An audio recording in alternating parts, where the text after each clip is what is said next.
Lideramos el camino de la opinión pública y buscamos que la cultura del debate alcance consensos y soluciones a los problemas de nuestro país.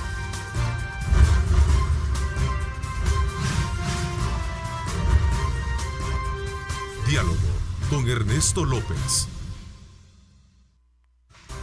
Son las 6 de la mañana con 30 minutos. Un placer enorme saludarles a ustedes. Gracias por estar en sintonía desde muy temprano con nuestra programación que arranca desde luego colocándole a usted de primera mano la información que acontece en nuestro país y el mundo entero. Muy pendientes y a la expectativa del curso que va generando precisamente este coronavirus que se ha detectado en Asia, particularmente en China, y que ya se tiene conocimiento de algunos contagios de personas que han llegado a los Estados Unidos. También acá en nuestro país ya las autoridades de salud han logrado establecer algunos parámetros para evitar también que se esté desplazando hacia lo que sería nuestra zona, nuestra región y nuestro país particularmente. Así es que vamos a estar muy atentos también de darle seguimiento en qué consiste, cuáles son los parámetros de prevención y de control que deben de existir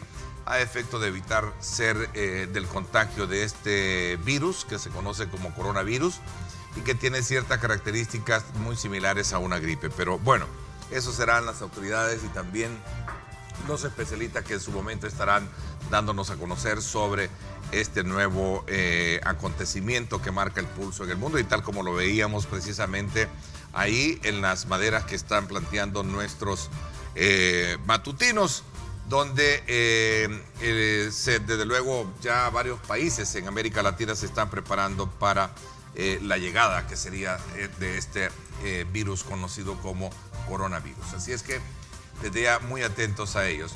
Esta mañana nos acompaña acá en nuestros estudios el comisionado presidencial de proyectos estratégicos, Luis Rodríguez, con quien vamos a hablar de varios temas de país y sobre todo en el marco de las acciones que se están llevando a cabo para promover varios proyectos como Mi Escuela Nueva. Vamos a hablar también de esta reciente visita que ha hecho una comitiva de Qatar, ¿verdad?, a la zona del oriente del país. Vamos a hablar también de este Plan Nacional de Agua anunciado el día martes por el presidente de la República, entre otros temas importantes. Luis, me da mucho gusto tenerte acá en el programa. Bienvenido. Gracias Ernesto, a la orden. Bueno, aprovecho como siempre a ustedes invitarlos para que también estén participando, muy activos. Recuerden @diálogo21, @Neto López Radio. Son las dos cuentas en Twitter que están disponibles para que ustedes participen y de esa manera puedan también dar sus aportes pertinentes a la discusión que vamos a sostener acá con Luis Rodríguez. A ver, quizás voy a comenzar por lo que hemos tenido en los últimos días, ¿verdad? Una situación bastante crítica del agua. El Plan Nacional de Agua que anunció el martes el presidente Nayib Bukele es la apuesta estratégica del gobierno para solucionar este problema que históricamente ha afectado a nuestro país. He sido, testigo de cómo se ha venido actuando, ¿verdad?, ante la emergencia. Hay aspectos que corren por una experiencia que hay que capitalizar, lo dijo el presidente de la República, de un problema que, como bien lo destaca, es histórico, ¿no? Correcto, Luis. Correcto. Bueno, el presidente ve en general la visión de gobierno y lo hemos dicho en otro tipo de situaciones, tanto en temas complicados como este, así como en otros que son más de índole de oportunidad, que vamos en dos vías. Por un lado, resolver urgencias y necesidades y por otro lado, ir creando condiciones para futuro. En este sentido muy puntual, el presidente lanza en el Plan Nacional de Agua visto en dos vías. Por un lado, una serie de acciones que permitan poco a poco ir solucionando problemas históricos que son de índole más inmediata, y por otro lado crear una plataforma estratégica donde entran este tipo de componentes y otros que son de índole más estructural. Ambas cosas lo que buscan es que el país pues tenga ya una dinámica y una serie de acciones que sean permanentes y sostenibles para que la gente reciba no solo agua, sino que reciba también agua de calidad. Y por otro lado que nosotros tengamos la suficiente gobernanza y la institucionalidad para poder administrar de una vez por todas y de forma correcta toda esta situación. Interesante ese punto que tú planteas, porque concurrente a la situación momentánea o de crisis que se presentó, hay otras aristas que están ahí, ¿verdad? Muy claras, evidentes de cómo se ha venido administrando el vital líquido, ¿no? Una de ellas es la falta de un marco regulatorio, que es una discusión que, por cierto, en la segunda parte voy a seguir ahondando con Marta Evelyn Batres, que es la presidenta de la Comisión de Medio Ambiente y quien ha asegurado que de aquí a agosto espera tener ya el consenso pertinente para que todas las fracciones políticas pues den su apoyo hacia lo que sería la ley de agua, ¿no? Que sería de alguna manera un punto importante, ¿verdad? Como para poder corregir estos males que por muchos años han estado. También me va a acompañar el ingeniero Juan Guillermo Umaña, expresidente de la Asociación de Ingenieros y Arquitectos de El Salvador y actualmente vicepresidente técnico de la Asociación Interamericana de Ingeniería Sanitaria y Ambiental. Va a estar bien interesante para conocer ambos puntos de vista. Claro. Pero lo importante detrás de todo esto es tomar en consideración una política pública de asistencia inmediata, ¿no? Entiendo que se han activado los ministerios tratando la manera de suplir esta necesidad, ¿no? Sí, bueno, en primer lugar hay un tema muy puntual que es la situación histórica de ANDA y por ende también su interrelación con otras instituciones que le pueden complementar ya su acción su acción con la sociedad. En ese sentido también lo que busca el plan y uno de los puntos importantes es revitalizar, recomponer y una serie de conceptos adicionales, pero que permitan que ANDA logre dar un paso cualitativo que la gente tanto espera y que logre ir rompiendo una serie de cadenas históricas que han causado cosas como las que se tiene que administrar ahora. El presidente mencionaba, sí, hay un tema de problemas históricos que nosotros tenemos que administrar, pero además de eso tenemos que crear la solución. Y a partir de eso pues se conforma toda esta mesa de trabajo que bueno, la compone Obras Públicas, la compone Ministerio de Defensa, Gobernación, Ministerio de Medio Ambiente, FONAES, la comisionada Carolina Recinos, el ministro de Hacienda, el presidente de la República y su servidor y el equipo. Y a partir de eso ver la oportunidad ya de una forma integral, donde cada institución cumpla un rol directo en relación al tema agua y que luego pues puedan ir partiendo la relación con otro tipo de instituciones para que todo el aparato de gobierno comience a articular una solución es digamos el primer gran paso. Y a partir de eso van surgiendo en el camino una serie de temas que para nosotros es importante tocar, van a ir surgiendo otros. Ese día inmediatamente empezamos ya las mesas de trabajo para ir creando todo este plan estratégico y cada institución pues sus temas, donde nosotros veamos 4 puntos importantes. Lo primero, lo que te mencionaba, una recomposición de ANDA en todo su espectro. Por otro lado, una buena administración del catastro, digámoslo así, de todo lo que es acueducto de alcantarillado. Si hay un tema, por ejemplo, que las fugas de agua o lo que no se registra como ingreso de agua ANDA supera una pérdida importante de agua supera el 50%. Eso es un punto importante. Pero de eso que no logras administrar en tu sistema como entrada o como salida, de eso todavía hay algunos lagos en decir cuánto es realmente lo que se va en fuga, cuánto no se cobra, cuánto no pasó la red, etcétera. No se tiene porque no hay un catastro actualizado. Y administrar hoy por hoy esa situación para el gobierno, para ANDA, es un tema complejo, y es un tema del que a partir de tener un buen catastro, de tener una buena administración de lo que tenemos abajo, puede ir provocando una serie de decisiones o una serie de proyectos complementarios que vayan cambiando toda la dinámica de esto. Por otro lado, lo que se está buscando también es un formato, digamos, el creativo y diferente en todo lo que es todo lo que tiene que ser la estructura financiera y dónde realmente colocar los recursos para ir también solucionando problemas. Entiendo que alrededor de toda la, digamos, esta última situación que se ha presentado, está el tema de aumentar la producción de las pavas, ¿no? Correcto. Que es una planta que se encuentra en San Juan Opico. Muchos creen que está en el sector de Cojutepeque y no es así. El nombre de las pavas es el que lleva por reconocimiento de allá, pero está en el sector de Opico. Eso por un lado.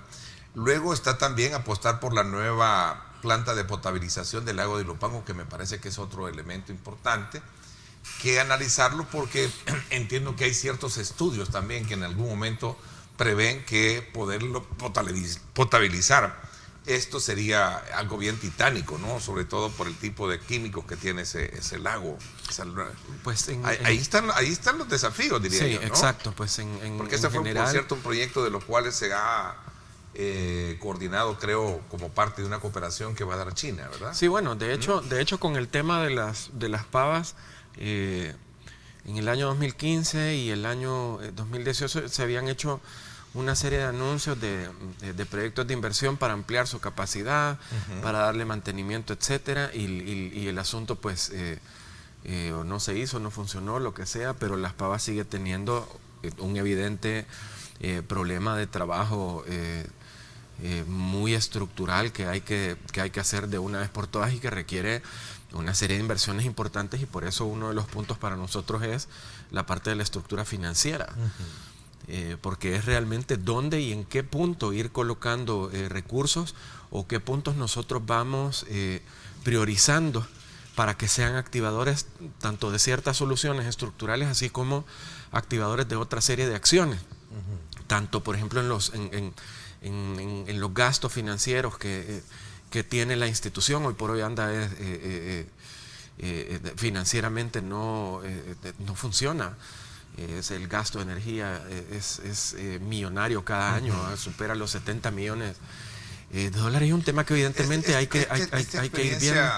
Luis, y tú como responsable del área de proyectos estratégicos, esta experiencia que se ha tenido con el tema del agua, debe de entrar en consonancia con esa apuesta estratégica, como bien lo plantea o lo dejó planteado el presidente. Es decir, es un plan, es un tema estratégico del país. Sí, el tema del agua. primero desde porque ya vimos cómo se movió la población, cómo se pronunció la población, al grado de llevar a reconocer, que me parece que es digno de resaltarlo como siempre, el presidente decir que nos equivocamos y en verdad y la forma de cómo debemos de actuar en este tema, ¿no? Sí, yo creo que al final es una...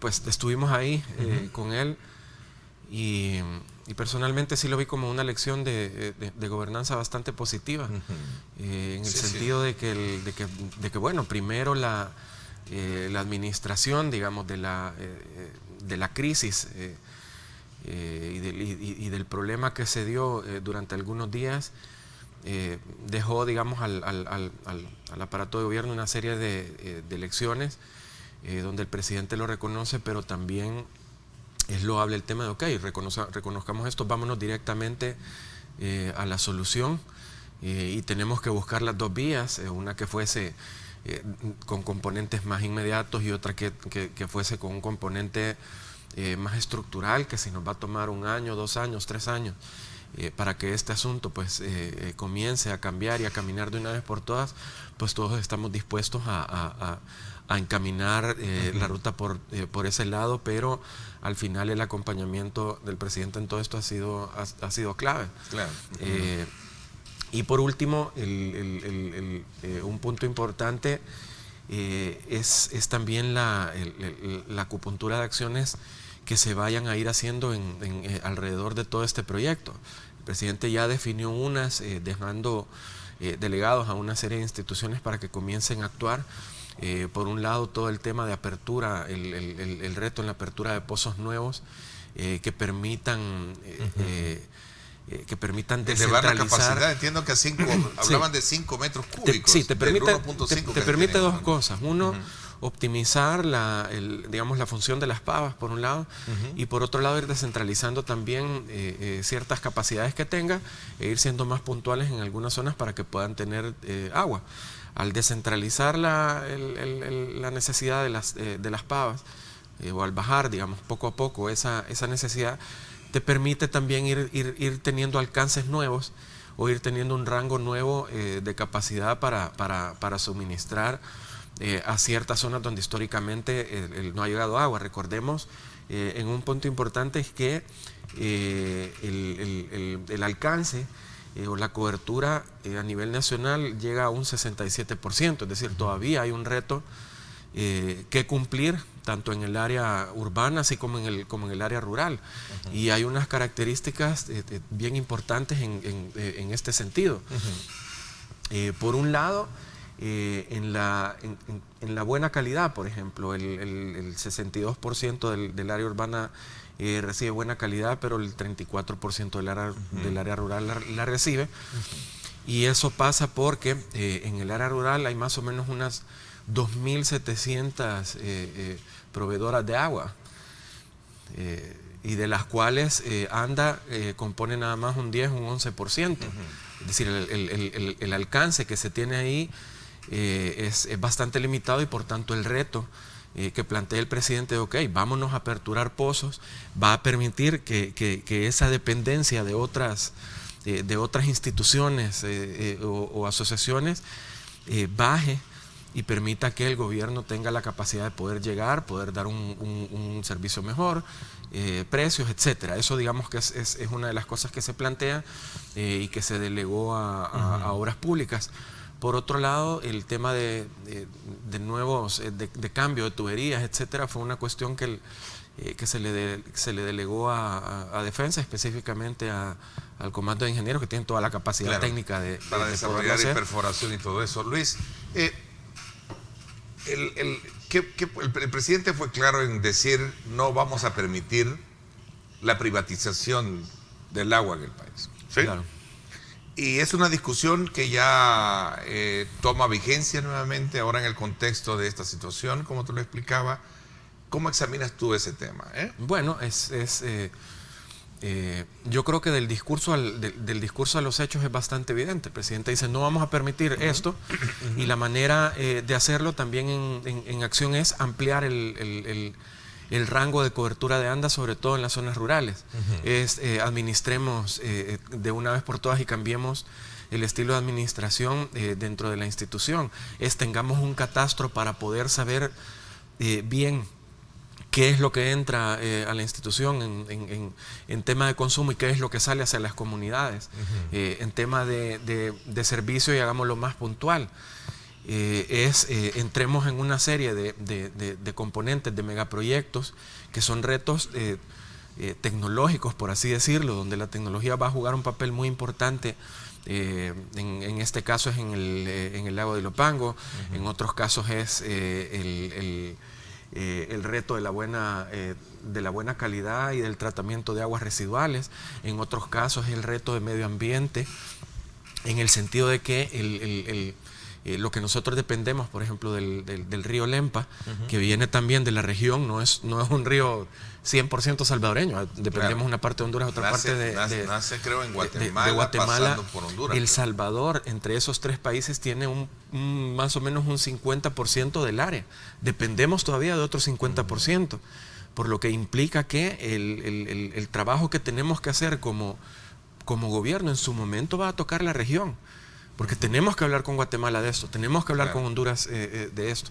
Entonces, el punto con esto es tener claro de un objetivo que es no vamos a privatizar y una acción que es, ok, ampliemos rango, curemos estas cosas, ya hagamos de una vez por todas una propuesta estratégica estructural, vámonos a un servicio del siglo XXI, es decir, cuidemos y preparemos una estrategia de medio ambiente en términos de contención. Por ejemplo, va un proyecto muy interesante de medio ambiente y FONAGE en el tema de reforestación, y una reforestación que tenga que ser sin precedentes para causar un impacto lo más rápido posible en términos positivos. Y por otro lado, en el tema de el tratamiento de aguas residuales, en el tratamiento de contaminación del agua, el uso de plásticos, y otro reto en temas de prevención también, que ahí vamos a tener que ver con educación y otro tipo de instituciones, cómo se va manejando también este asunto. Entonces, si bien es cierto, esto tiene un rango de trabajo bastante amplio e interinstitucional, a partir del anuncio que el presidente hace, pues ya todo el aparato de gobierno se pone en función de eso. Lo cierto que ha sido y es una lección de la cual hay que aprender muchísimo, ¿verdad? Sí. El manejo de crisis comunicacional es importante, sobre todo por aquellos aspectos que tenían que ver con hervir el agua, con el tema de adelgazar, y que el mismo presidente pues ha dicho que en un 100% no se puede garantizar que puede tomarse el agua. Y en algunos casos ni siquiera le llega el agua. O sea, sí. Por eso decía que hay muchos elementos ahí. Pero bueno, lección aprendida, creo, ¿no? Para la próxima, saber leer lo que la población dice, lo mostró muy digamos, maduramente el presidente. Sí, y solo un punto. Yo creo que también como el gobierno salimos ayudar a la población a colaborar en este plan de contingencia, también permite que en ese camino se va deteniendo un acercamiento a instituciones que no tenemos que ver directamente y que podamos ir entendiendo y conociendo digamos de forma más directa puntos importantes que nosotros tenemos que agregar a un plan como estos. Eso es importante, el rol, por ejemplo, de la empresa privada Países Amigos, que se pueda aprovechar tanto en situaciones como esta, así también como en la construcción ya de un plan mucho más completo. Creo que también son cosas que ha valido la pena recalcar. Han salido una serie de empresas privadas a colaborar, digamos, con la situación.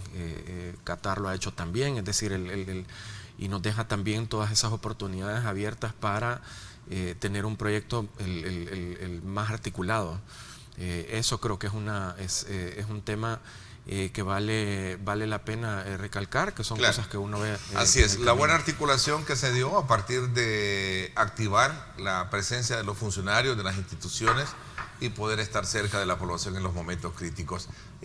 Aprovecho, Luis, el día de ayer creo que estuviste con una comitiva en el oriente del país de Qatar con el propósito de abordar el futuro aeropuerto de la zona de Oriente.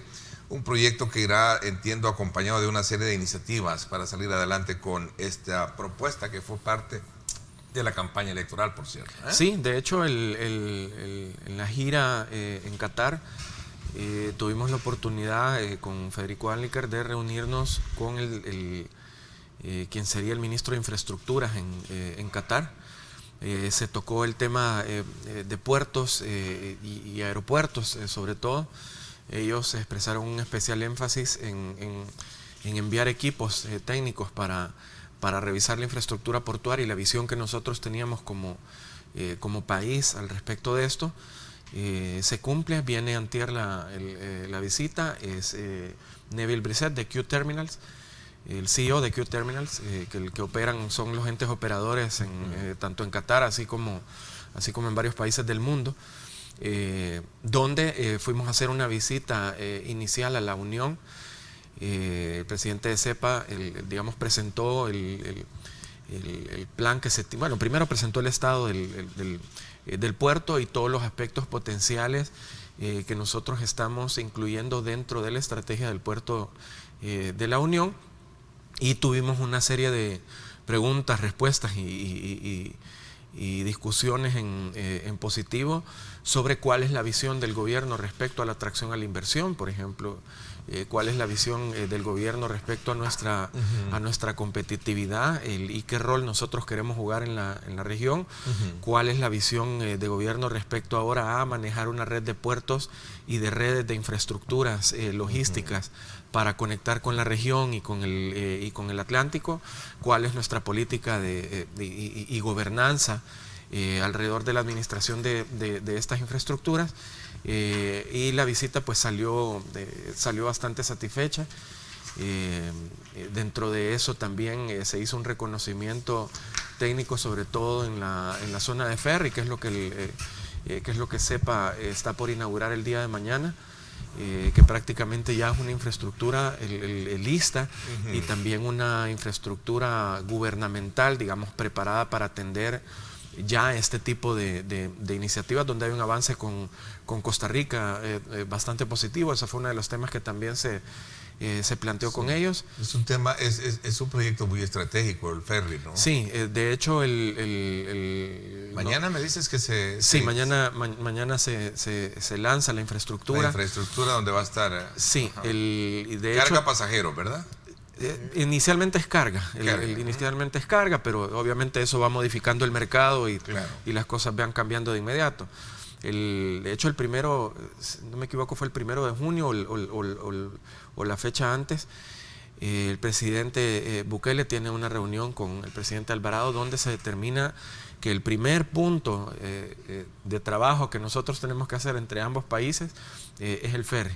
Y a partir de eso, pues nos ponemos en trabajo con CEPA para ver específicamente darle celeridad a ambos países en términos de, ¿qué necesita Costa Rica? ¿Qué necesitamos nosotros para hacer? ¿Dónde nosotros apoyamos a ambas instituciones para poder trabajar?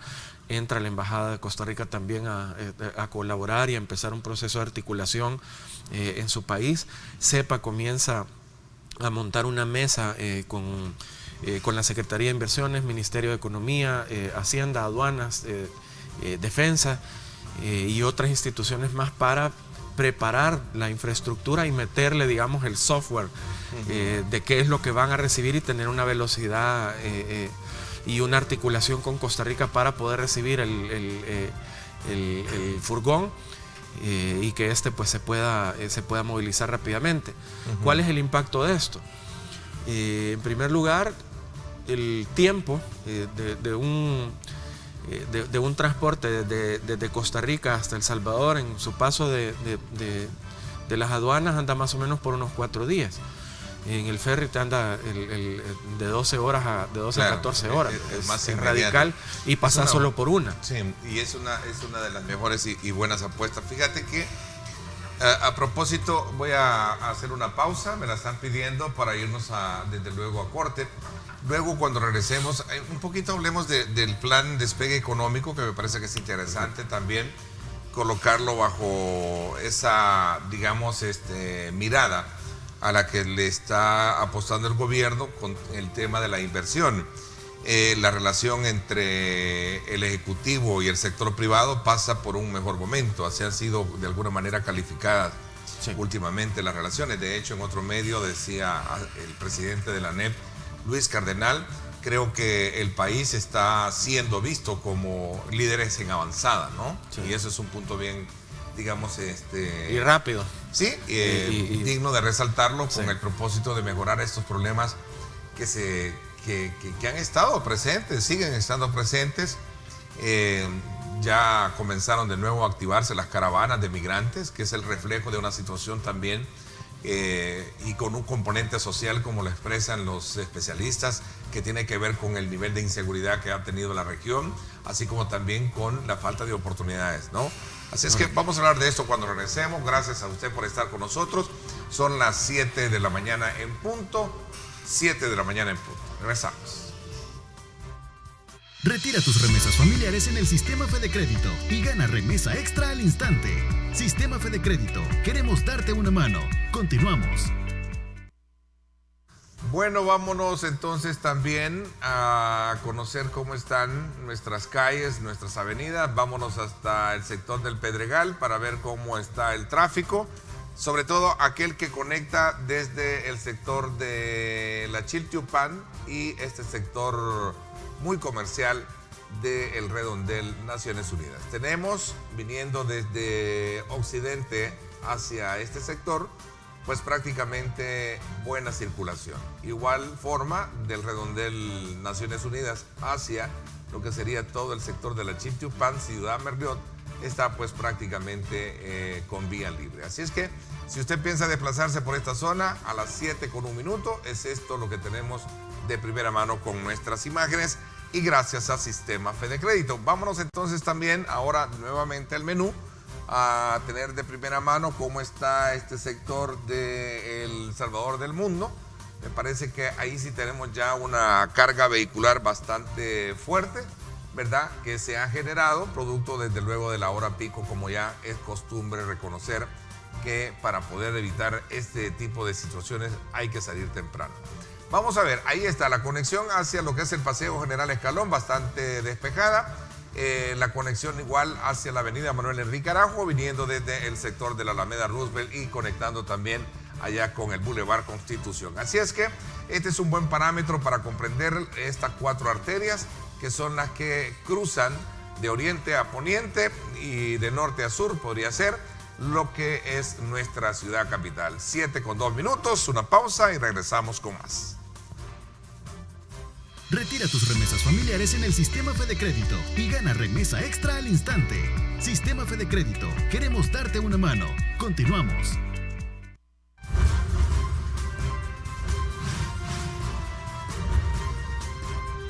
Diálogo con Ernesto López. Estás viendo Diálogo con Ernesto López.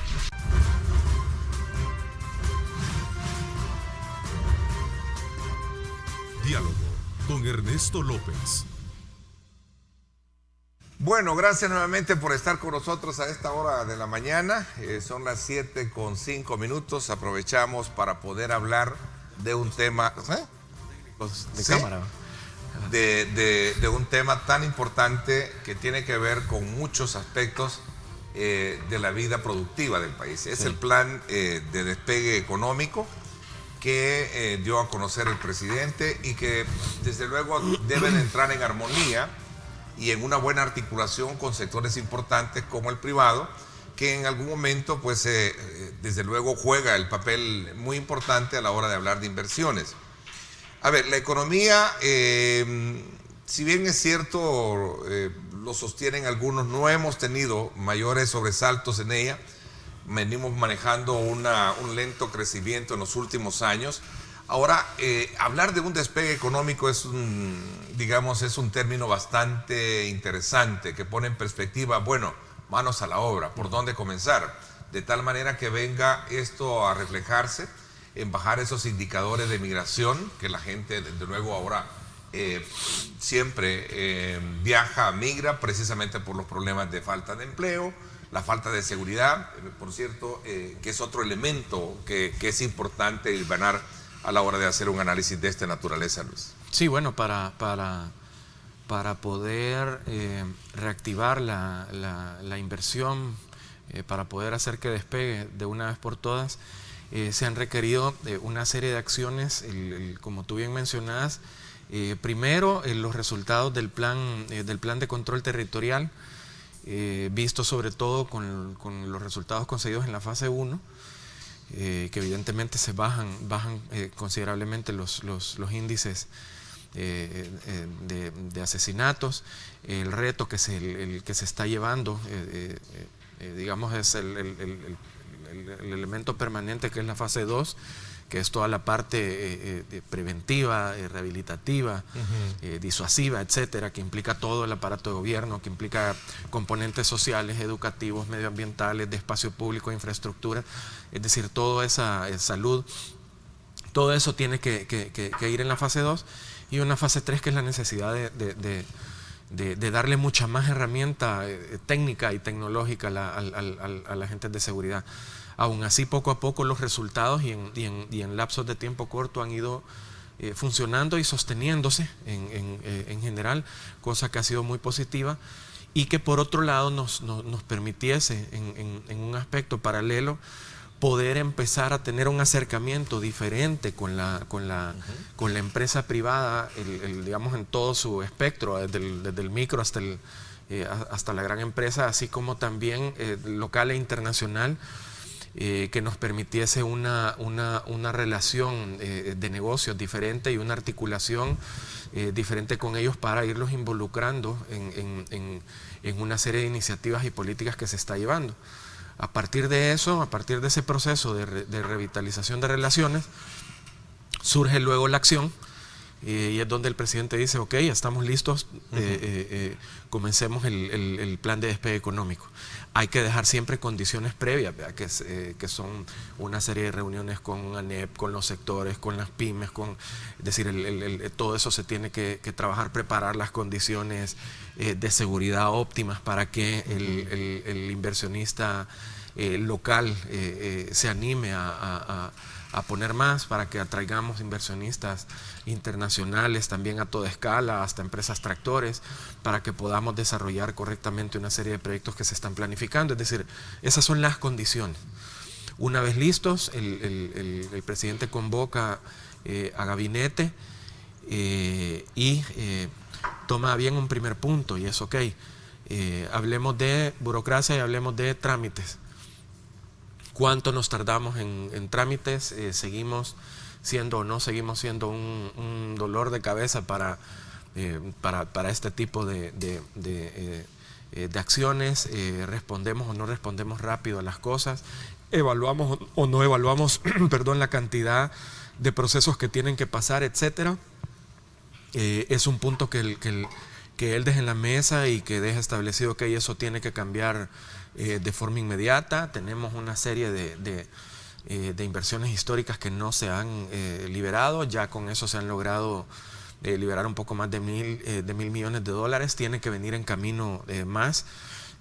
Vienen en camino una serie de inversiones interesantes. Vienen también una serie de inversionistas a ver el país. Un ejemplo es, por ejemplo, la visita de Qatar que se tuvo, y todo eso implica un proceso y te preguntan cómo está la situación de seguridad en tu país, cuánto me tardo yo en instalar una empresa, cómo está el tema de la estabilidad política, etcétera. ¿Cuánto tiempo, de acuerdo a tu, digamos, experiencia, se puede concretar este tipo de cooperación y de inversión? Bueno, porque muchos a lo mejor se preguntan: bueno, sí, pero ¿cuándo? Queremos ver ya esto, ¿no? Sí, el gobierno, en primer lugar, luego de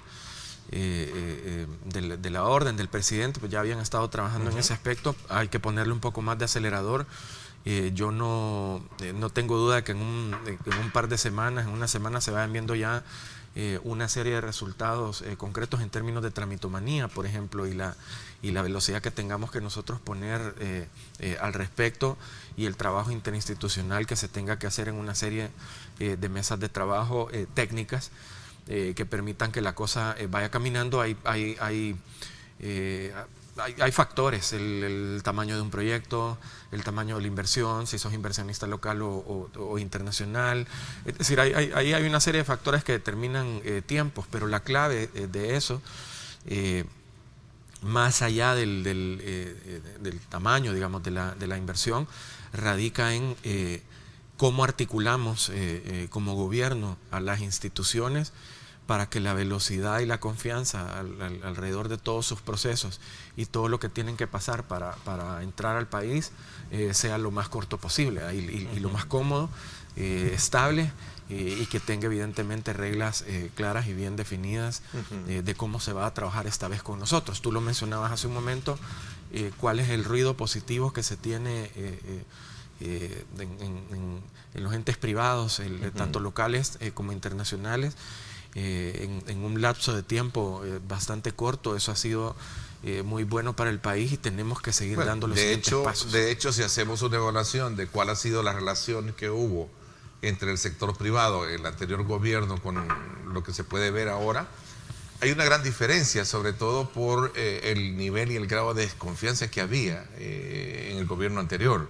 Yo no quiero decir que a lo mejor estaban coartadas, pero ellos mismos lo han dicho, ¿verdad? Sí, y creo que esa es una ventaja que habría que aprovecharlo ahora, ¿no? De hecho por eso nosotros hablamos de revitalizar las relaciones, independientemente de cómo la han visto. El resultado de esa relación pues ha sido evidente en el país, y nosotros tenemos que entrar en un proceso de revitalizarlas. Nos hemos reunido prácticamente, bueno, cada institución lo ha hecho con las diferentes gremiales o grupos privados, independientemente del tamaño, y hemos ido reactivando e incluyéndoles y ellos a nosotros en una serie de iniciativas bastante interesantes. Por ejemplo, en el caso del proyecto del tren, hemos tenido un par de reuniones con ANEP, donde se ha definido el interés de que cuando esté ya una ruta establecida, en la etapa ya de la factibilidad, que ya te dice la ruta, donde esté una ruta establecida, nosotros podamos instalar en conjunto una serie de centros de distribución donde ellos puedan dejar ahí su producto y el producto se pueda mover a un puerto, a un aeropuerto, lo que el estudio nos vaya a determinar como factible, pero donde ellos en ese camino vayan planificando la inversión. De hecho, antes de la semana pasada, nosotros tuvimos una reunión en CEPA junto con Federico Anliker, con gente de Coexport y de la Cámara de Comercio, para ver el tema del ferry, presentarles el proyecto, cómo iba, en qué consistía, etcétera. Escucharles a ellos también qué necesidades tienen, ayuda de ellos en el tema de, ok, mira, podrías verlo de esta manera, esto es lo que nosotros movemos, es muy probable que vayamos a necesitar otro ferry. Eso salió desde la primera reunión, y eso nos permite que tanto los sectores sociales como los sectores privados vayan caminando en los proyectos que nosotros estemos realizando. Y eso, y ese ejemplo multiplicado por la gestión que hace cada una de las instituciones de gobierno según sus objetivos puntuales, donde también requieren el acompañamiento de la empresa privada o el socializar las cosas con la empresa privada. Definitivamente la relación ha cambiado, se han levantado diferentes estudios, encuestas, etcétera, donde se mide el clima de inversión, etcétera, y definitivamente el asunto ha cambiado. Incluso con los países agregados comerciales de las embajadas, etcétera, estamos teniendo unas reuniones constantes con inversionistas. ¿Cuál es el estatus ya para finalizar un poco esta conversación contigo, cuál es el estatus que tiene digamos, la negociación, el proceso para el tema del tren del Pacífico? Cuéntame un poquito. En eso estamos ahorita en una etapa segmentada en dos cosas. Estamos por pasar a la factibilidad, y dentro de la prefactibilidad hay dos elementos que se están evaluando. Uno, digamos, todo el tema de la data y conclusiones que se han sacado, y dos, todo lo que es el producto final, que son términos de referencia para pasar a la factibilidad, y se están haciendo una serie de revisiones, tanto técnicas como legales, para que evidentemente eso quede lo más completo posible. Ahí está el banco, está CEPA, están unos equipos nuestros, y lo que se espera a partir de eso, pues en lo más pronto posible. Se está trabajando en el tema de factibilidad. costo financiero, ¿sí? Eso te lo da la factibilidad. Quizás un poco para retomar el asunto, la prefactibilidad hace un análisis de las condiciones que tiene el país para poder realizar un proyecto como esto. Si no tenés condiciones, eso te dice, mira, no estás apto para. Si tenés condiciones, pues te dice, ok, estos son tus puertos, estos son los proyectos que tenés, así está funcionando el mercado, las necesidades y potenciales. Cuando tú pasas a una factibilidad, ya entra a detalles y te va determinando las rutas, las fases, los impactos económicos ya mucho más puntuales, el tipo de tren que recomiendan utilizar, el perfil de la empresa que se recomienda también utilizar para esto, la estructura financiera que se debe trabajar para poder financiarlo y la estructura financiera para que el asunto sea rentable. Es decir, ya te entrega un documento lo suficientemente detallado para que se pase a una siguiente etapa, que ya es un diseño y construcción. Ok, Luis, quiero agradecerte que nos hayas permitido actualizarnos con estos temas. Sigo creyendo que hablar de la economía en el país debe de ser un punto prioritario para poder subsanar todos aquellos problemas que históricamente han estado permeando y golpeando fuertemente a la familia, ¿no? Te agradezco muchísimo que nos hayas acompañado hoy y vamos a estar muy atentos, desde luego, a conocer el curso que lleva todos estos procesos de inversión en el Oriente, el Tren del Pacífico, el ferry, ¿verdad? Y también el programa de tu nueva escuela, que no hablamos precisamente para... Sí, bueno, eso solo en resumen, ya el diseño está listo, el sistema constructivo está ya definido, ya se está estructurando la parte educativa complementaria, que no es tocar el sistema educativo. Son dos cosas diferentes. Son una serie de herramientas. Hay que dejar bien claro que este plan de tu nueva escuela no es cambiar el sistema educativo. No, lo que hace es entrar en infraestructura, crear una infraestructura nueva desde la parte física hasta la parte tecnológica, y a partir de eso poner una agenda educativa que le permita al ministerio, pues, tener mejores condiciones para trabajar en cambio de paradigma, en ¿no? lugares de extrema Introduciendo pobreza. componentes de infraestructura. Correcto. Y de asistencia técnica. Correcto. Te agradezco muchísimo. Gracias por habernos acompañado. Gracias. Me voy a la pausa y cuando regresemos queremos aprobar una ley de agua en agosto para que no se frustre por intereses políticos, decía recientemente la presidenta de la Comisión de Medio Ambiente. Vamos a hablar con ella y también con un técnico en el área de actividades relacionadas con el agua. Vamos a la pausa. Gracias por estar con nosotros.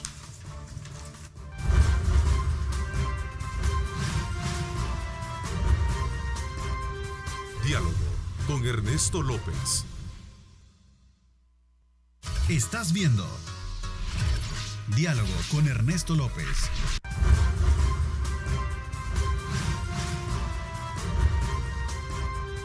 Diálogo con Ernesto López.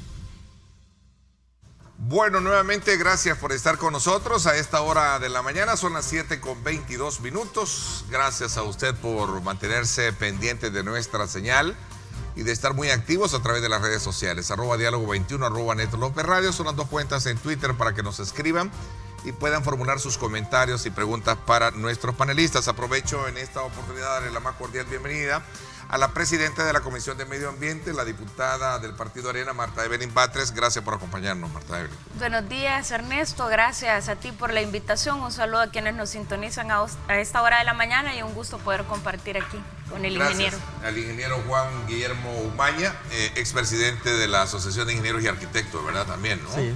Y actualmente vicepresidente técnico de la Asociación Interamericana de Ingeniería Sanitaria y Ambiental. Bienvenido, ingeniero. Qué gusto saludarlo. Gracias, Ernesto, por la invitación y buenos días a todos los que nos reciben en sus hogares para poder conversar precisamente este tema interesante del agua. Vamos a aprovechar a hacer esta vinculación entre lo técnico y lo político, ¿no? De un tema que, por experiencia de los últimos días, pues hemos tenido una situación bastante difícil. Lo conversábamos contigo el sábado pasado en mi programa de radio. Y bueno, ahí está la situación. De todo esto sigue, digamos, la visión de entrar con más seriedad para tratar el tema de la nueva ley o una ley de agua, ¿no?, en el país, ¿cierto? Bueno, sí, se ha venido desatando, has ido notando cómo ha sido el comportamiento que ha ocurrido, declaraciones infortunadas en muchas de ellas o en muchos de los momentos por parte del gabinete de gobierno en este caso. Tenemos ya las declaraciones del presidente de la República también, en donde yo debo de reconocer que en buena hora ha pedido una disculpa, ¿verdad?, por mentirle a la población, porque prácticamente su gabinete lo que hizo fue mentirle a los salvadoreños en cuanto al manejo y de lo que estaba ocurriendo con el tema de agua. Eso se reconoce. Pero yo sí te quiero decir, Ernesto, que aquí es donde ves un golpe de realidad.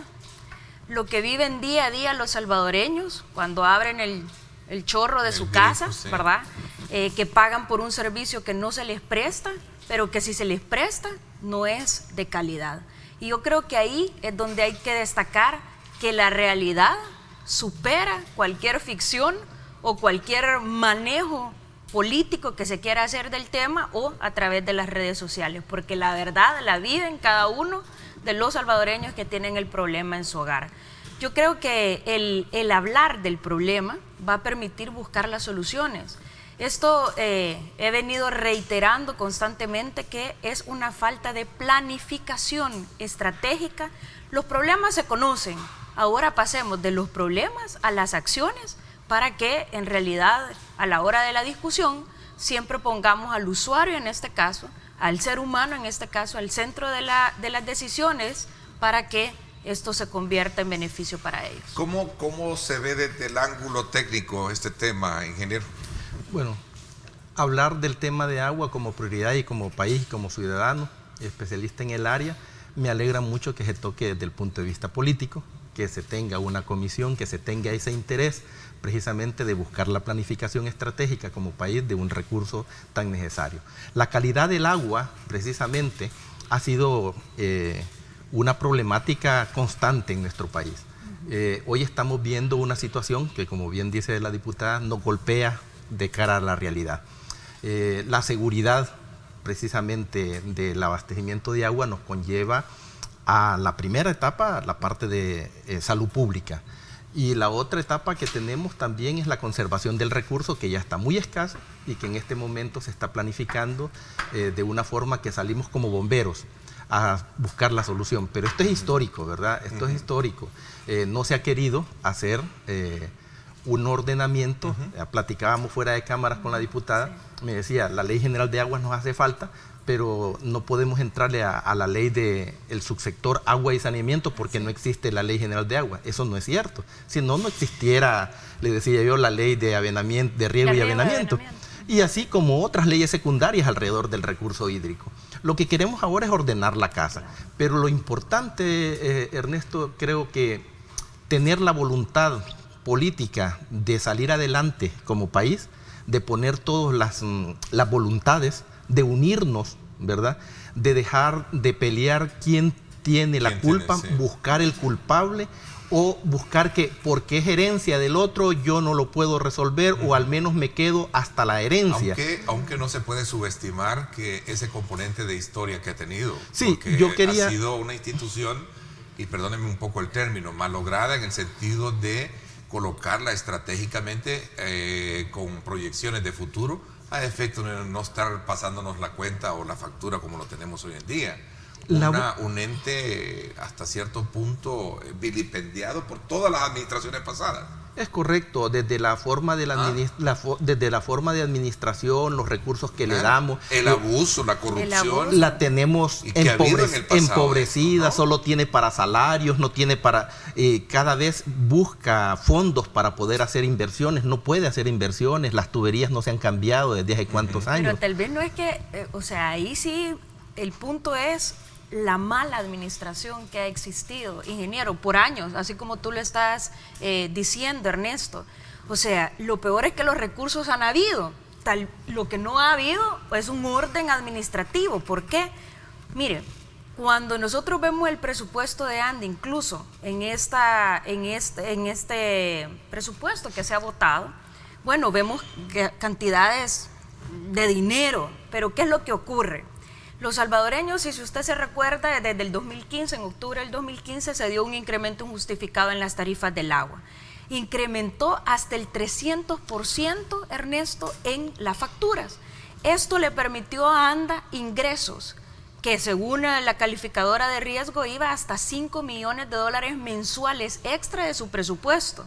Estás hablando de los préstamos de las pavas, que, si recordás, en el gobierno anterior, que dicho sea de paso, el actual presidente de ANDA fue asesor del expresidente también de ANDA, que decía, bueno, y hay notas periodísticas, se garantiza el agua potable para 25 años con este proyecto de las pavas. Lo vemos 2 años después y continúa en el abandono que ya decía el ingeniero. Entonces, tú tenés una titularización de más de $175 millones que hoy por hoy los salvadoreños siguen pagando a través de sus facturas y sus impuestos, sin que tú veas una retribución en la calidad del servicio, y peor aún, que cuando abran el chorro sigue habiendo aire. Entonces, recursos, a mi juicio, han existido, no tal vez en las cantidades que se necesitan, pero para mí el problema sí ha sido de administración y sí ha sido una institución utilizada lastimosamente en un recurso tan esencial para el ser humano que no se vale. Y eso, yo lo debo decir también, no viene de ahorita ni de gobierno, eso viene históricamente, pero que a medida fue pasando el tiempo, eso se fue agudizando muchísimo más, y que cuando tú llegas ahorita, te lo digo porque yo lo he cuestionado y le he preguntado que a dónde está el dinero, ¿verdad? Pues no sabemos. Claro. Entonces, cuando tú querés hacer mano de eso, busca justicia, pero para los usuarios que no tienen el servicio. Ponía en ese contexto de realidades de cómo la historia ha mermado, ha permeado, ha golpeado fuertemente esta institución, desde los escandalosos casos de corrupción. Bueno, durante una administración del Partido Arena tenemos el caso del ingeniero Perla, por ejemplo, ¿no? Donde se conocieron de esos abusos. Y así subsiguientemente de otros, ¿no? De las otras nuevas administraciones que vinieron para acá. Claro. Yo creo que también es de plantear la idoneidad de los cargos estos. Realmente hasta la ley dice cuál es el perfil que deben de tener cada una de estas personas. Y esto es a nivel de todo el gobierno, ¿verdad? Siempre se habla de esa parte, pero no se llega al fondo. Y verdaderamente la falta de administración, a pesar, y la falta de planificación, porque los fondos solo salen para cuando ya está arruinado todo. Es decir, no hay mantenimiento, la palabra mantenimiento no existe en el diccionario del salvadoreño, ¿no? Tenemos un mal común los salvadoreños, no en este caso, en todo, que somos bomberos. Claro. Correcto. Apagafuegos. Yo recuerdo, tenemos un problema y vamos a apagarlo, ¿no? Mira, la planta esta de Las Pavas, habían 3 alternativas. Una, hacer galería filtrante, la otra sacar el agua del Ilopango y la otra el río Lempa. Se escogió la peor, la del río Lempa, en el sentido de que necesita bombeo, mantenimientos carísimos, y la situación de la Bocatoma fue mal planteado. Eso viene de la administración Funes, si no me equivoco. No, fíjate que fue en 1988, con Duarte, que se consiguieron los fondos para hacer Las Pavas. Se tardó, desde allá se construyó Las Pavas hasta el 92. En 1993, en enero de 1993, se inauguró la planta. Y exactamente, lo que pasa es que tenemos poca memoria, al inaugurarse, encontramos olor y sabor en el agua. A mí se me vino, yo trabajaba en el Ministerio de Salud en esa época, y el sabor y el olor era exactamente de las algas. Se hicieron estudios, se guardaron, nadie los conoció, vinieron técnicos de OPS en el Ministerio de Salud y se ocultó la verdad. ¿Cuál fue la solución? Diluir el agua para disminuir el problema de sabor y olor. Desde 1993. Llega la otra administración, ¿y qué es lo que hace? Se da cuenta, bueno, todo ingeniero, cuando planificamos este tipo de obras, se hace primero un proyecto piloto, una planta pequeñita que te diga cuáles son las características del agua que vas a tratar y poder hacer todos los arreglos. Nosotros no. Nos trajeron una planta paquete, ¿verdad?, diseñada para otra realidad, que la turbiedad con la que se diseñó es como de 500, 600 VTM. y en el periodo lluvioso alcanza 3.000, o sea, supera 5 veces la turbiedad y una planta que no está preparada para eso. Luego tenemos las algas que crecen en el lago de Huija, un lago de 42 kilómetros cuadrados, 42-45 kilómetros cuadrados, que recibe el agua de 3 ríos que están en Guatemala. Sí. Con las ciudades de Guatemala, de allá, grandes, que descargan sus aguas crudas. Llevamos un montón de nutrientes al lago y crece desproporcionadamente el alga. Nuestro río de desagüe, donde está nuestra represa hidroeléctrica Guajoyo, sale todo el agua del lago y se une con el río Lempa. Y ahí ella aporta el 3/4 del caudal del Lempa. Y el otro 1/4 viene de nuestro territorio. O sea, dependemos tanto de una cuenca que tiene 18.000 kilómetros cuadrados, 10.000 están adentro del territorio salvadoreño, que es la mitad del territorio salvadoreño. Los otros 8.000 están en Guatemala y en Honduras. Y la mayor carga que viene es precisamente de la mina, ¿verdad? Esta del Cerro Blanco, y las ciudades de Guatemala.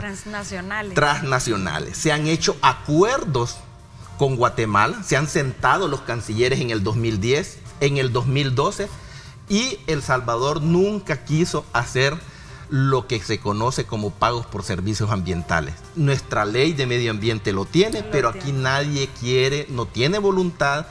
Hay desconocimiento, tenemos temores en organizarnos precisamente. Hoy tal vez desde la asamblea se puede llamar a los diputados de Parlacen que hagan algo por esa situación.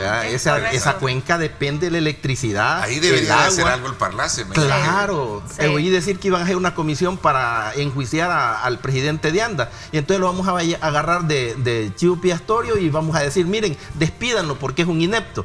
Cuando el problema es histórico que tenemos de planificación del sector. Así es, me parece interesante y me encanta reconocer cuando tenemos esta musculatura de contenido en un análisis como el que estamos haciendo ahora, técnico donde versa la parte técnica y la parte política que en su momento. Una ley de agua vendrá a resolver el problema que tenemos. Voy a hacer una pausa y regresamos un poco ya en ese tema de discusión. Gracias a todos aquellos que nos sintonizan aquí y fuera, más allá de nuestras fronteras. Gracias por sintonizarnos y gracias por dispensar esa buena referencia y ese especial cariño de atención como audiencia a el trabajo periodístico de opinión que realizamos acá en Grupo Megavisión. Muchísimas gracias por estar participando en nuestras redes. Vamos a la pausa.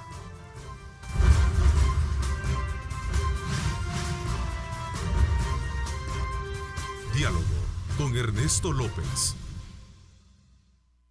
Estás viendo Diálogo con Ernesto López.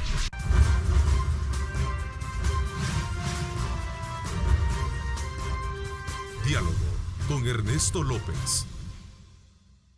Capitalizar una experiencia como la que hemos vivido y todavía creo, a pesar de que ya se ha solucionado gran parte del problema del agua, el abastecimiento y también su calidad, es necesario ya no seguir en querer pretender postergar una discusión sincera, honesta sobre lo que significa una ley de agua. Por eso yo al cierre del bloque anterior les decía puntualmente, porque esta es una pregunta que a lo mejor se la está haciendo el salvadoreño promedio. Bueno, y con esta famosa ley de agua vamos a resolver el problema de calidad, de abastecimiento, de precio, en fin, de muchos aspectos que están dentro de lo que es este tema.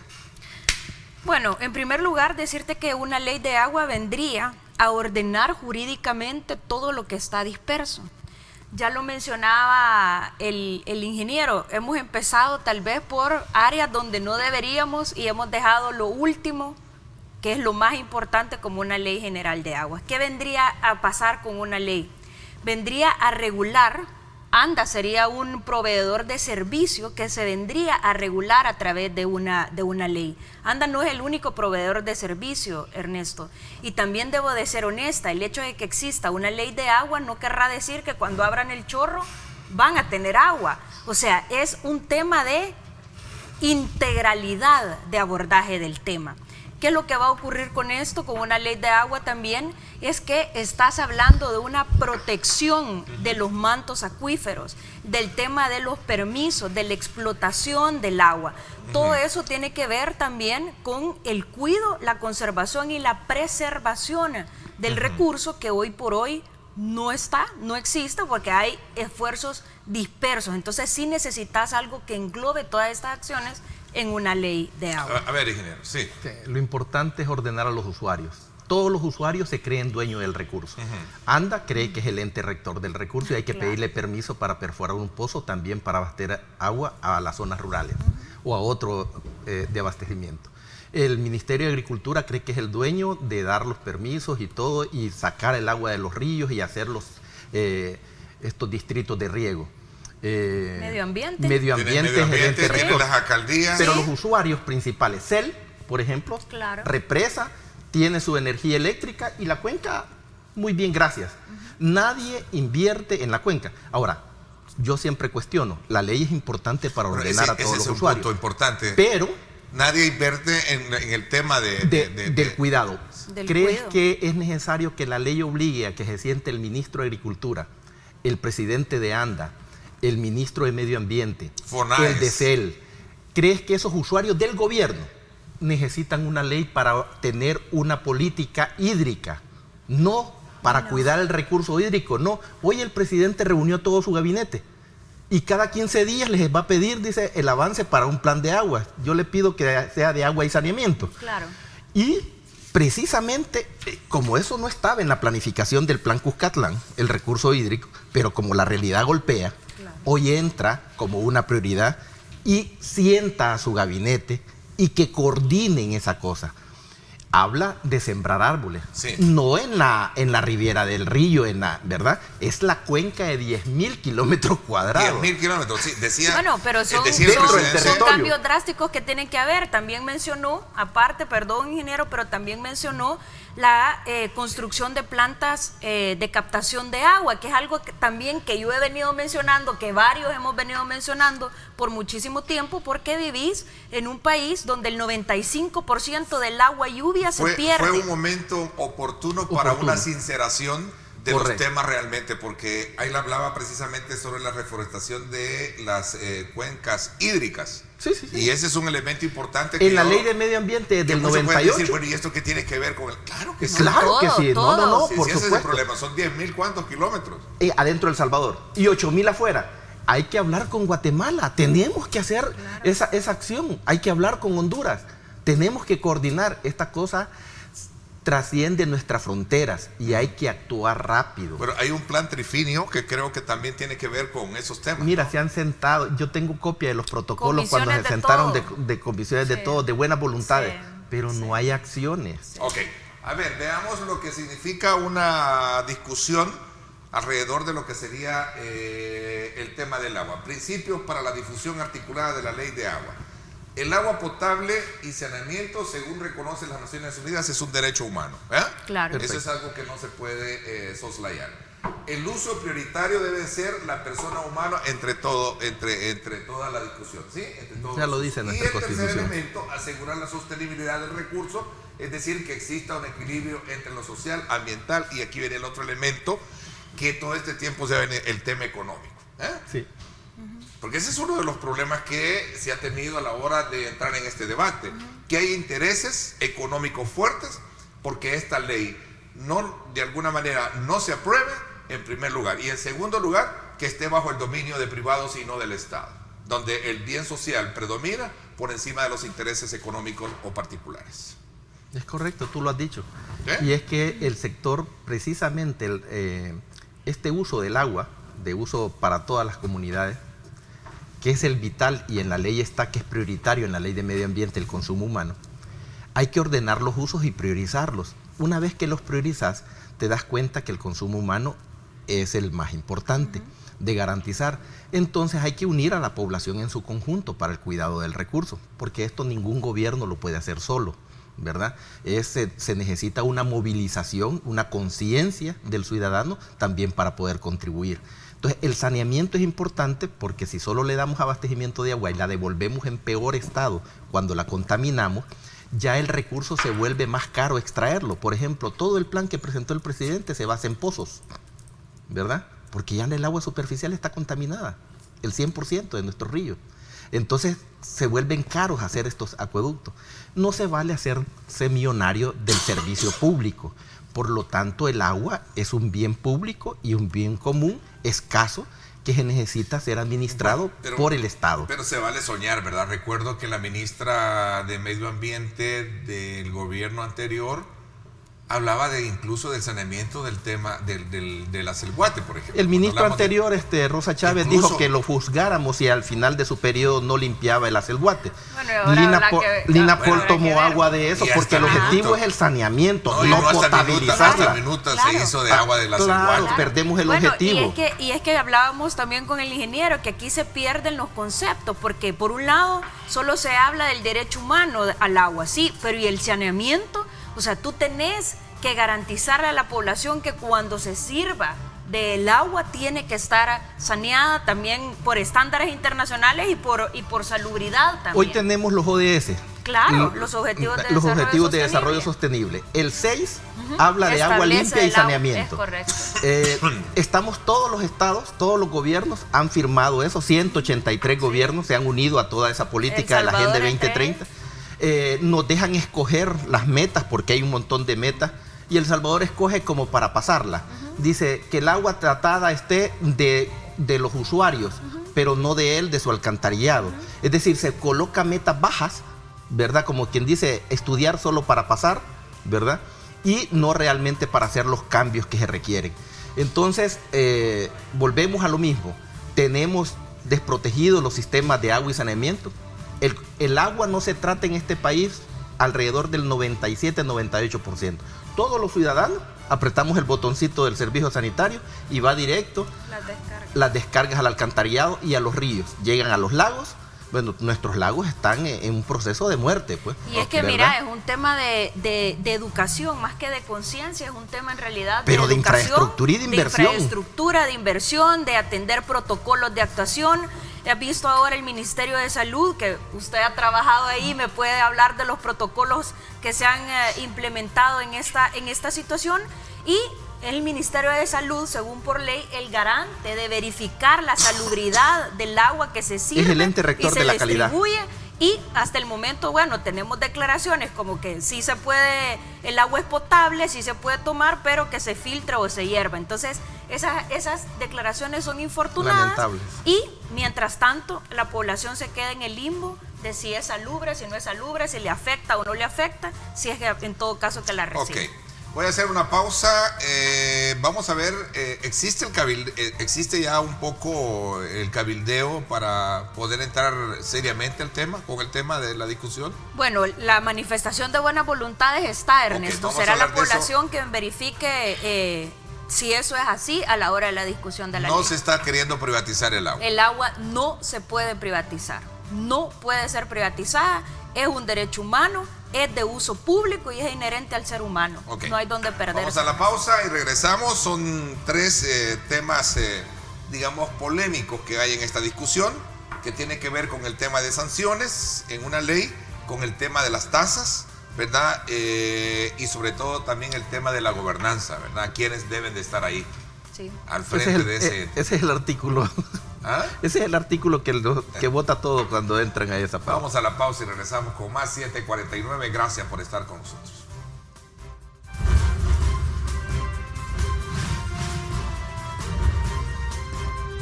Diálogo con Ernesto López. El futuro es imaginar, es pensar en grande. Prepárate hoy, estudia en la UFG y amplía tus oportunidades. UFG, tecnología, innovación y calidad. Bueno, gracias a la Universidad Francisco Gavidia, desde luego aprovechamos trasladarle a nuestros invitados las preguntas bien directas y claras, ¿no? Realmente cómo se puede evitar no caer en manos de intereses económicos, un ente como es el tema del ente rector que deberá estar al frente de el agua en el país. Bueno, mira, Ernesto, en mi caso yo te lo decía también en tu programa de radio, he presentado una cronología de trabajo, una ruta de acción para el abordaje del tema. Quiero decirte que como una muestra de buena voluntad, por lo menos al inicio, todos los diputados integrantes de la comisión votaron por seguir esta planificación. Preveíamos que podía ser en 33 semanas, finalizando agosto. Yo les decía, miren, que sea al principio, que se dé la discusión del año para evitar cualquier contaminante político partidario de campaña y que sea una bandera que lastimosamente se ha utilizado periódicamente en cada uno de los espacios. ¿Qué va a conllevar estas 33 semanas? Yo lo dividía en dos, Ernesto, por lo mismo que tú decías. En una parte técnica, donde puedes estar hablando del objeto de la ley, el ámbito de aplicación, los principios y definiciones, el tema de cuencas y zonas hidrográficas, la planificación hídrica, son temas que son bastante técnicos, y inspecciones y vigilancia de infracciones y sanciones, procedimientos, pero hay una parte que se vuelve en cierta manera una discusión política, sin descuidar lo técnico, pero en cierta manera política, y es el tema de la gobernanza del agua. Entonces yo hacía la separación de esto porque precisamente eso nos va a llevar a una mayor discusión. Estás hablando de la conformación de la junta directiva, de los requisitos e inhabilidades de aquellos que vayan a formar parte de la junta directiva, de las tasas, de las sanciones, de los permisos, que son elementos eminentemente políticos que nos pueden llevar a una discusión. ¿Qué es lo que ocurre aquí? Que hemos puesto en un plano de igualdad, porque vamos a volver a empezar de cero la discusión de la ley de agua, a pesar de 13 años y que se ha avanzado, se ha retrocedido. Bueno, vamos a empezar de cero. De 14 anteproyectos, creo que 11 Yo le decía que era de 25 años, porque eso data de los años 90. Sí, él me contaba que viene desde los años 90, que yo ni soñaba con ser diputada en realidad, pero son en planos de igualdad. Tú tenés propuestas de leyes completas, Ernesto, y propuestas como el de la Universidad Nacional, como el de la UCA, que son propuestas eminentemente de la gobernanza del agua. Entonces, pero cuando tú haces, que lo he separado por temas, ves que hay más cosas que nos unen que factores que nos desunen. Entonces eso nos permite podernos comprometer con la población para hacer una discusión efectiva y que en realidad logremos tener el objetivo deseado, que es una ley de agua. En primer lugar, que ponga al centro de la discusión al ser humano, lo que hemos estado hablando, el derecho humano al agua, el bien, que es un bien de uso público, y que no se preste a acciones que puedan llevar a confundir a la población, sino que la gente no juzgue a la hora de poder estar discutiendo la ley. Tú dices, Marta Evelyn, tú dices que el agua no se puede privatizar. Ingeniero, ¿se puede privatizar el agua? La situación es que es un recurso, es un bien común, es un bien común. Y hablar del recurso hídrico en general es la Ley General de Agua. Yo insisto, por favor, hagamos ya paralelamente, ya existen también anteproyectos de días de más de 15 años, el de agua y saneamiento, porque la gente va a creer que la Ley General de Agua le va a resolver el problema del agua potable, y no tenemos la rectoría del agua y saneamiento, y no en la Ley General traten de meterle reglamentos y hasta quieren hacer una dirección y minimizan el problema del agua y saneamiento. Dentro es un subsector que necesita una ley robusta, un ente rector. Dejémosle que los funcionarios sean los del gobierno de turno, pueda manejar el ente rector. Esta es una rectoría que le corresponde precisamente al Estado. Pero pongámosle anclas y llevemos un consejo a participar del sector privado. Y el sector privado no necesariamente de los intereses económicos. Me refiero a las gremiales de profesionales, me refiero a las ONG, ¿sí? A la academia, ¿verdad? Para que ese equipo técnico, un consejo técnico, un consejo ciudadano y un ente rector. La UCA ha hecho un planteamiento precisamente con ese modelo, en donde participemos todos, pero que la rectoría no la podemos dejar de que démosle 4 votos a la NET, y entonces venimos y ponemos 2 no sé cuántos y hacen una situación para tener un poder del recurso. No se trata precisamente de distribuir y de dar cánones y condiciones de agua, es de administrarlo, es de cuidarla. Si hay que invertir para cuidarla. De preservar el agua. Y todo lo que cobremos tiene que ir una parte a la conservación de estas cuencas. A la educación. A la educación. Entonces, toda esa situación tiene que ser planificada. Lo que pidamos es idoneidad en esos cargos. Recuerdo cuando a Panamá se le iba a devolver el canal de Panamá, los mismos panameños no creían que lo iban a poder administrar. ¿Qué hicieron? Hicieron unos perfiles de profesionales. Eso Claro. es intocable, ¿sí? No es el amigo, no es el hermano, no es el familiar, ¿verdad? No es la esposa. Es precisamente el que tiene la idoneidad. Y le permitan, por una vez por todas, a los técnicos hablar.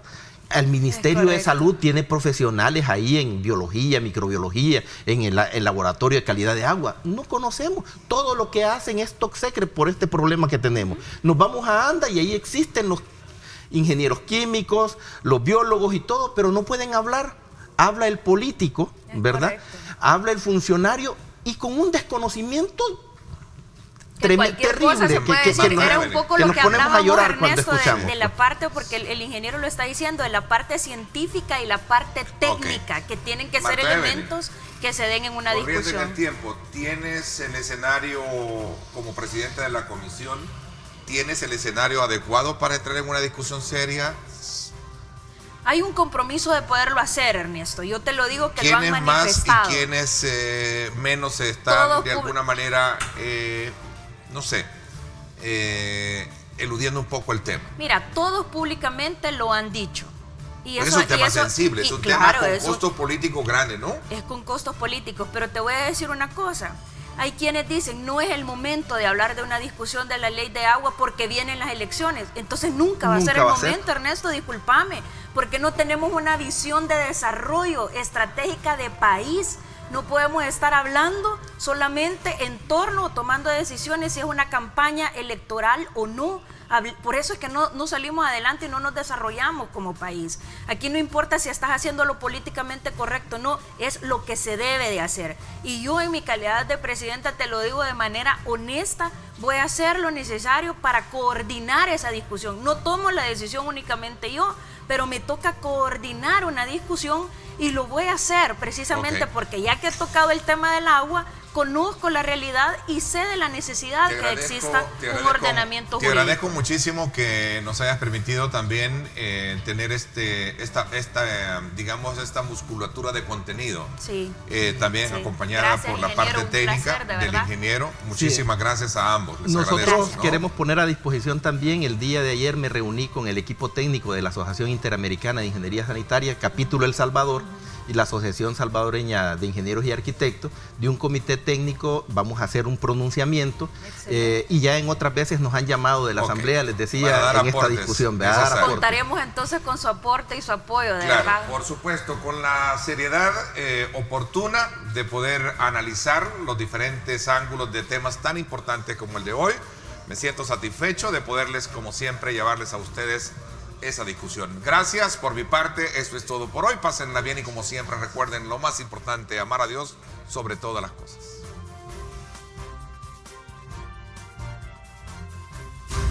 Lideramos el camino de la opinión pública y buscamos que la cultura del debate alcance consensos y soluciones a los problemas de nuestro país.